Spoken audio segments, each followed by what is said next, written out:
If you're looking to start a business, your mind is probably racing with a bunch of different ideas and where you want to take the business. It might be one of the most exciting times ever to actually start a business. But don't let yourself get lost in all of the excitement. There's a few things you need to get straight before you kickstart your journey into entrepreneurship. And there's one thing more important than anything that you need to do as an entrepreneur that most people won't speak about. And that is that you need your business philosophies. You can have all of the ideas in the world, but having your principles ensure that you go into every day doing the work to the best of your abilities.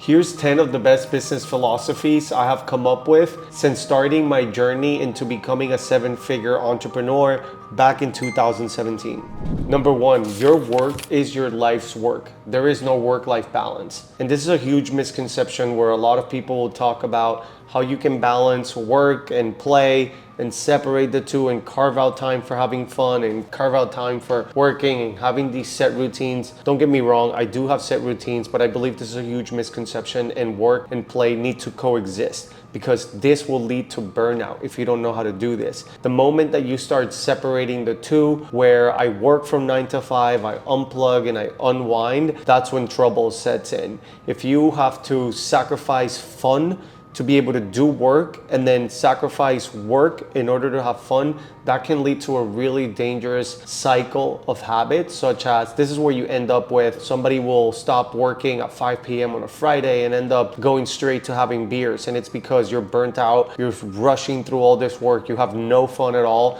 and then you only have fun on the weekends. And that is a really dangerous wheel to get into. And then it's also a really hard one to get out of. But now my work and my life both coexist with each other, and I no longer feel guilty about having fun or going for the run in the middle of the day. I just know these are things I need that will energize me throughout my work and make work feel like it's part of my purpose and something that I do. I'm way healthier mentally and physically, and you will feel the benefits of this too. Number 2, know what you're world class at and know what you suck at. There is no need for you to waste time on doing the wrong things. And learning new areas and skill sets is important, but sometimes time is your enemy, and you are way better off at doubling down on what you're great at and delegating the rest. You need to develop an instinct to know what it is that feels natural to you, that doesn't feel like work, that you know you're really good at, that only the founder can do or only you can do. And then whenever it comes to the rest, totally delegate it. There's no time for learning how to code if you don't know how to code. There's no time for learning how to design if you don't know how to design. You're way better off delegating those things and operating at a level where you know you're just gonna dominate. And by investing more time into what you're good at, you become great at it. And this is why I instantly know where I should allocate my time. If it's urgent, I do it right away. If I can delegate, I will find somebody that is better than it. If it's low priority, it can wait. Whether it's me or whether it's someone else, we'll figure that out later.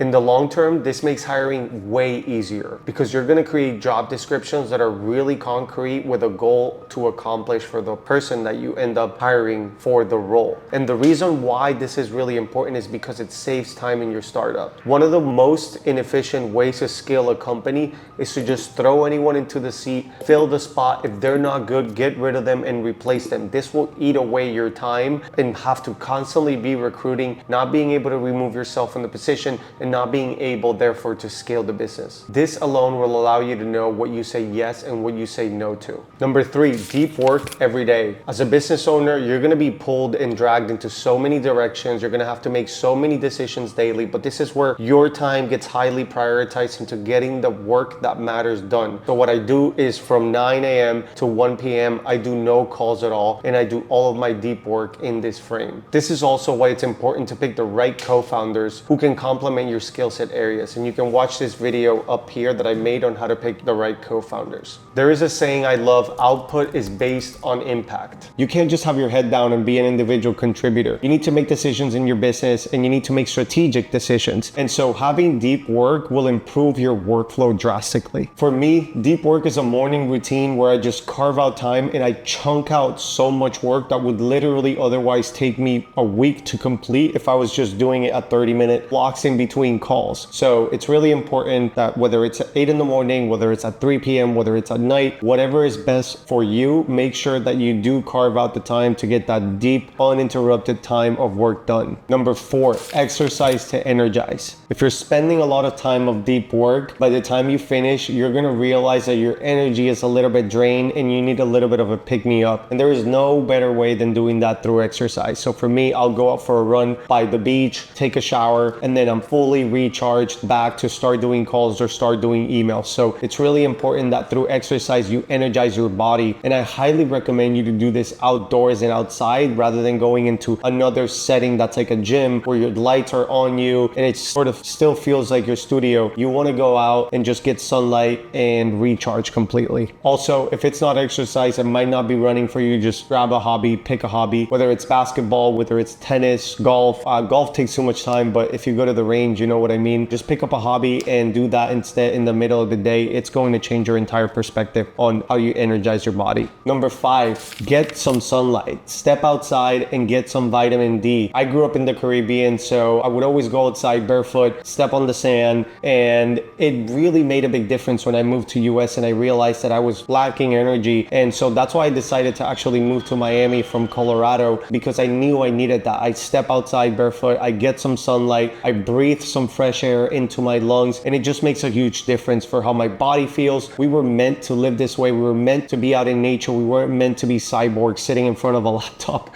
all day. That's just not sustainable and not realistic. So definitely get outside and get some fresh air. If you want to know more about why I moved to Miami and how has it been being here, let me know in the comments and I'll make a video about that. But for now, let's move on to number 6. Number 6, always document everything, even when you learn a new process. This isn't just for you, but documentation is for the organization, for recruiting, and for whoever might acquire your business in the future. Let's say you're doing influencer outreach. This actually happened to me recently. I ran the influencer outreach. I documented as I went. I hired someone for the role. All the documentation was done. After that person adopted that documentation, they then created their new part of the flow and the workflow and the documentation. And now that process is on part 3 and it was documented from day 1. So it's good practice for you to know where are the bottlenecks in the process, where are you being inefficient. So always make sure you can document so you can delegate. Number 7, have data backing up your why for big decisions. In the early days when you're in the 0 to 1 stage, you can make a bunch of decisions because there's no consequence. But as your business grows and you have more decisions, every iteration in the product and every decision that you make in the business will have bigger consequences. You can sure talk to a mentor and get advice on a specific decision, but nothing will be better than data to prove your thesis out. So you need good visibility into your business and always invest into data as your business grows. And so that goes from Google Analytics to Google Search Console all the way to your own data, sort of your own outlook of data of all of the metrics and KPIs of your business. And number 1, your North Star metric. That will be your most important metric in your business that derives everything else. Even if it's whether it's onboarding, the positioning of your business, the messaging, the copy, all of this can get backed up by data for if this is the right call or not. Again, time to results is the most important variable in a startup. And so having data to ensure that you're making the right decision there will prevent you from a lot of headaches in the future or making a wrong strategical decision. For us at Castmagic, this is a thesis that we run with all the time. And for this reason is why we're one of the fastest growing companies in our category. Without data, you can never be sure if the decision you're making is the correct one. Number 8, not every fire needs to be put out. I cannot emphasize this one enough. So as you're early, everything is a fire, everything is urgent, you're putting it all out. But as the company grows with more people, more customers, more product sections, what's going to happen is you're going to have multiple fires going on at the same time. And there is a skill I call here, know which fires to let burn. And so what that means is some problems are not really that urgent and nothing terrible is going to happen if they can burn for a little bit, while you put out this huge fire that by putting this one out, it's going to make that one look really small. You go from a point of putting every fire out yourself until hiring people that can put out other fires, but then also eventually new fires will pop out and you need to know which ones to let burn. Some of these can be emails, Slack messages, requests for interviews, requests for being on a podcast. Once you reach out to someone or respond to an email, it just has more emails coming back to you. And so those are fires that I can wait to let burn. If I have someone emailing me, asking me to be on a podcast and I respond to ask with more info, they will keep following up and I just can't make the decision at that moment because I have other priorities. And so I'm totally fine with letting that fire burn. Number 9, don't obsess over competitors. This is my favorite one. Don't obsess over your competition. Focus on yourself. This is how true breakthroughs in product innovation happen, is when you are building a product that you're solving a problem for, that you really deeply know what you're going after, instead of focusing on what the other person is building. The grass is always greener mentality couldn't apply more here. And trust me, no other business is necessarily much better than yours, and you're not gonna innovate and wow your customers by building what everyone else has. A lot of customers I know are used to just asking for other requests, but at the same time, they're the first ones to also go if the competitor builds another feature. And so these people are just hunting for features, and your product shouldn't be a feature factory. You should be obsessing over the data, obsessing over your customers, obsessing over the problem you're solving, and becoming a master in your industry. You need to delve into the industry. So that's the reason I'm making these videos. I own Castmagic.io. It's for content creators, and I really want to understand deeply the workflow of creators rather than spending my time researching competitors and what features are they building, what are they saying, what are they going to come up with, where is their roadmap, what does it look like, all that, throw it away. It doesn't matter. The market is big. Build a product that really revolutionizes an industry. Also, don't worry about your competition. If your competitors wanted to know anything about your product, they would sign up to your product, they would do a demo. In one of my cases, they actually invited one of my previous employees to lunch to learn everything about our business. They would get in your chat, they would sign up, they would pay for it. There isn't really any secret information in your company that your competitors wouldn't know if they didn't try it themselves. So don't worry about competition at all. Number 10, pay yourself first. Always. When a business is starting out, I understand that you need to reinvest every dollar in. However, make sure to take some money out and pay yourself. It is incredibly important for you to have peace of mind when you're building the business, that you're excited about what you're doing, that you're not stressing out about making rent, or you're not stressing out about saving $5 over a cup of coffee. Pay yourself first. You're working hard. You're taking the risk. You deserve it. Do not feel guilty about paying yourself first. As the business owner, you just need to be in a good environment. And that was the 10 things you need to know in order to start your own business. So leave a like down below if you enjoyed the video. Leave any questions you might have in the comments, and make sure to share this video with anyone that might be looking to start their own business. So make sure to subscribe, like, share. Really appreciate you, and thanks for watching.